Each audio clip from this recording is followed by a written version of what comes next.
Welcome to Healthy versus Toxic, the podcast where licensed mental health professionals explore what makes a relationship healthy or unhealthy or even abusive, all from a scientifically informed perspective. Hello, this is Dr. Grande. Today's question asks, does narcissism cause depression in others? So not depression for the narcissist, but depression for other people around the narcissist. And this question specifically asks about workplace environments. So does a narcissistic leader or manager cause depression in the employees that the narcissist is managing? So I looked at a few different articles to create this video. One I relied on a lot from 2017, but I'll put all the references for the articles I used in the description for this video. Again, this is looking at workplace environments, but it's reasonable to think that at least some of these findings could be generalized to other relationships, like romantic relationships. So first, I'm going to take a look at the outcome here, which is depression. What is depression?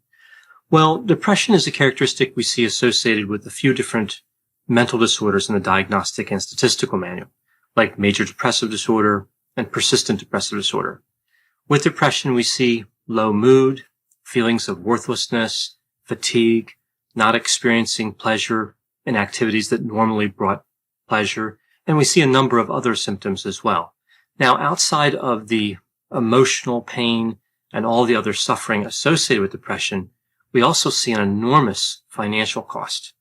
So globally, depression costs around $925 billion a year. So it should be of interest to employers for a number of reasons.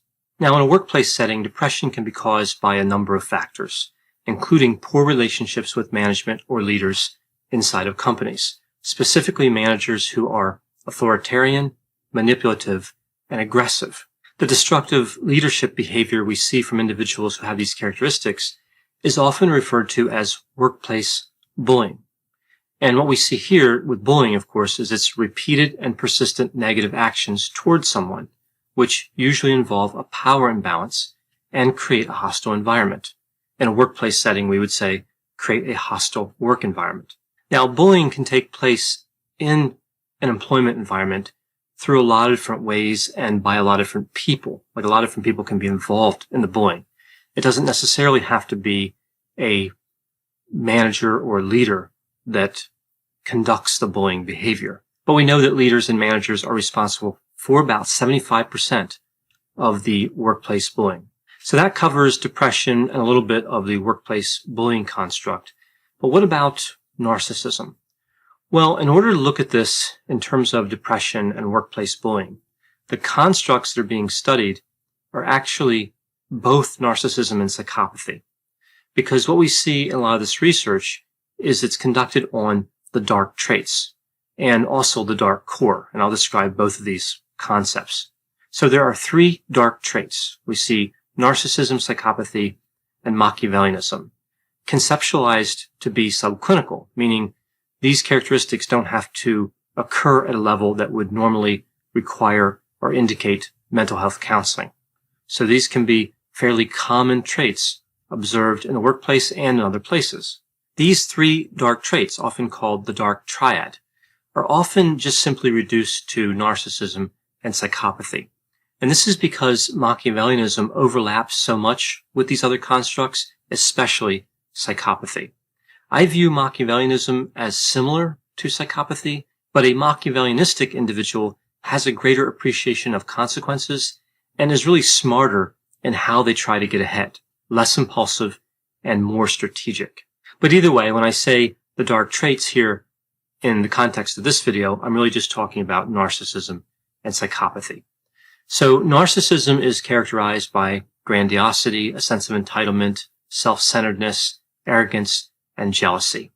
Psychopathy is characterized by being manipulative, having a lack of empathy, being deceitful, impulsive, irresponsible, being sensation-seeking, so always looking for excitement, and criminality, so violating the norms of society, committing crimes.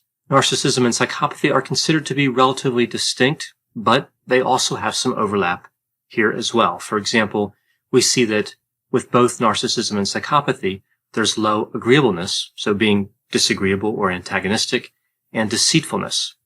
Now, looking at factors that are unique most of the time to one or the other, psychopathy is uniquely associated with impulsivity, like what we would see with low conscientiousness.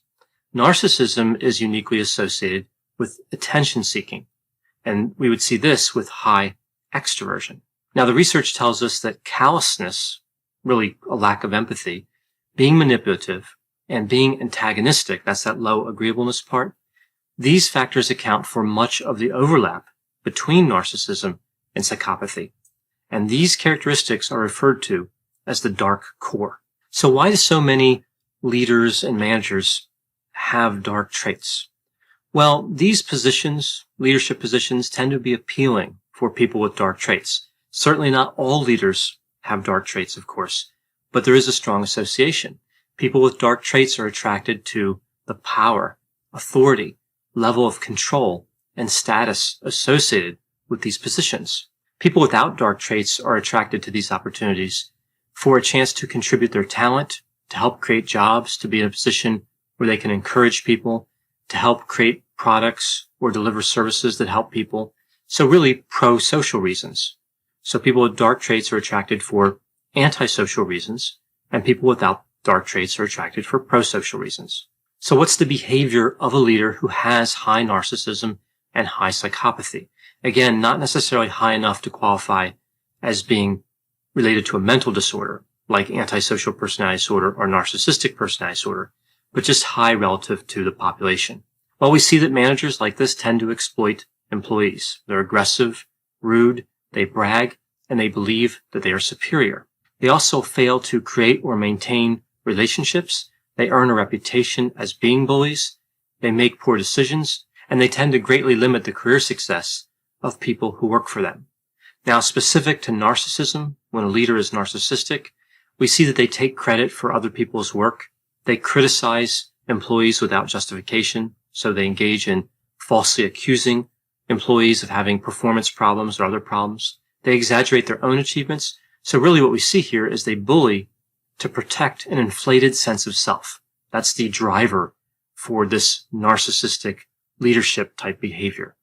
Now, specific to psychopathy, we see that they want to humiliate and harm other people, and it's because of a maliciousness component.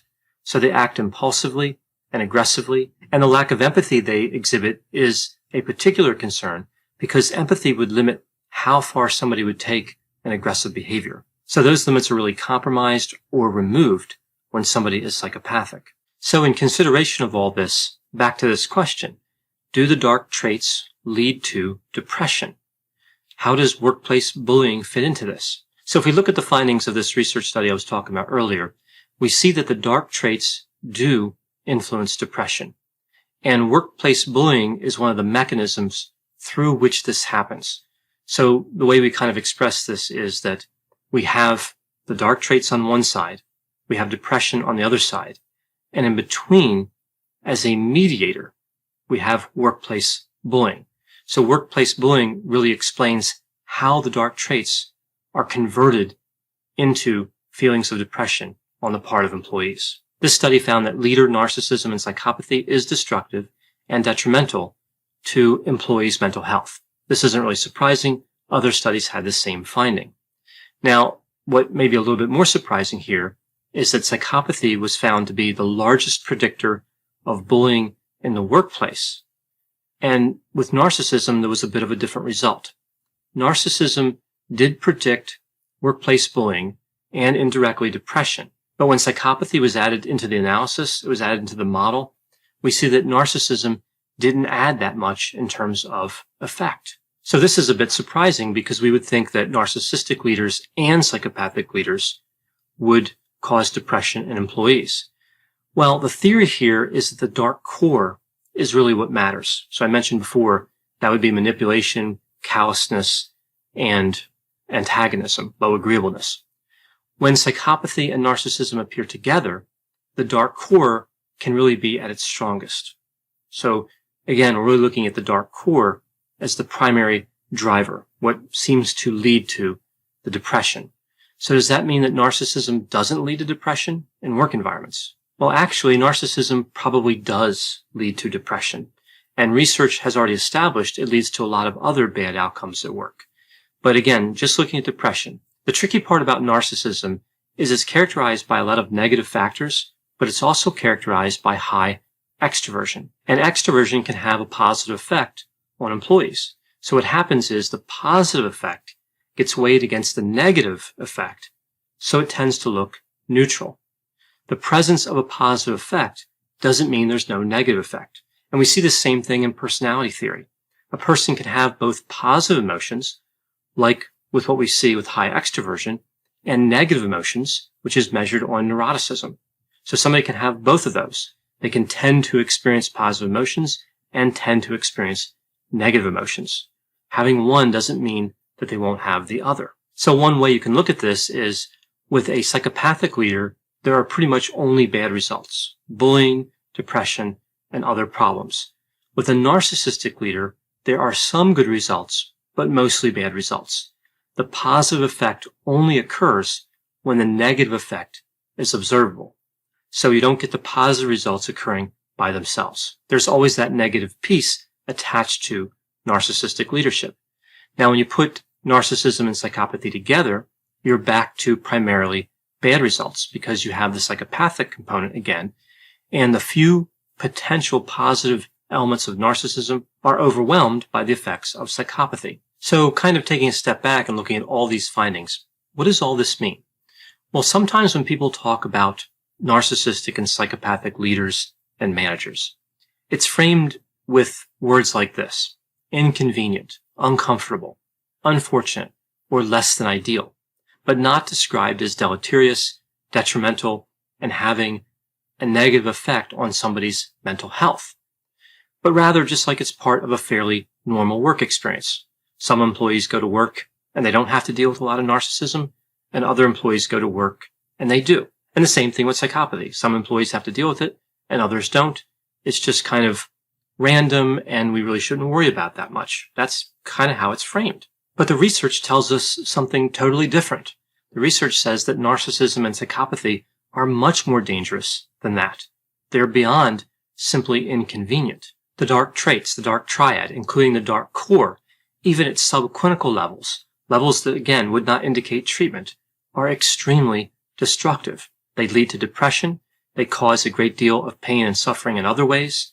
They create lost productivity, and they result in a significant financial loss for companies that continue to have narcissistic leaders and managers. So the bottom line is, when companies allow, encourage, promote, reward, or even simply fail to stop destructive leaders, everyone loses, except, of course, ironically, those destructive leaders.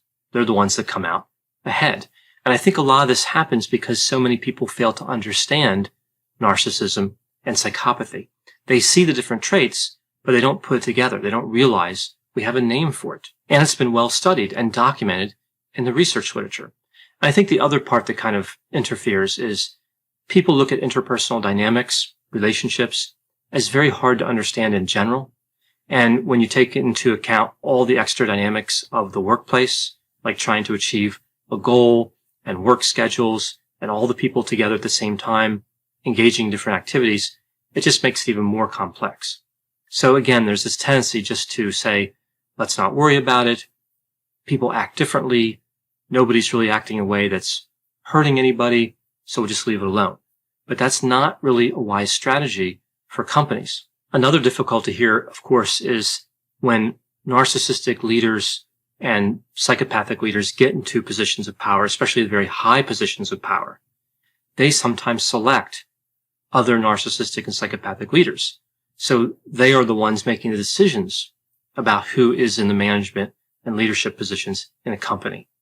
So once that happens, really, I think that company, in that situation anyway, has a lot of struggles, right? If the very top people in the organization are the same narcissistic and psychopathic leaders that these studies are really talking about, it's hard to see where those companies would have a lot of hope for improving the work environment, for decreasing workplace bullying, and subsequently decreasing depression in employees. Thanks for listening. This has been a production of Ars Longa Media. The executive producer is Dr. Patrick Beeman. For more content, please visit our website at arslonga.media.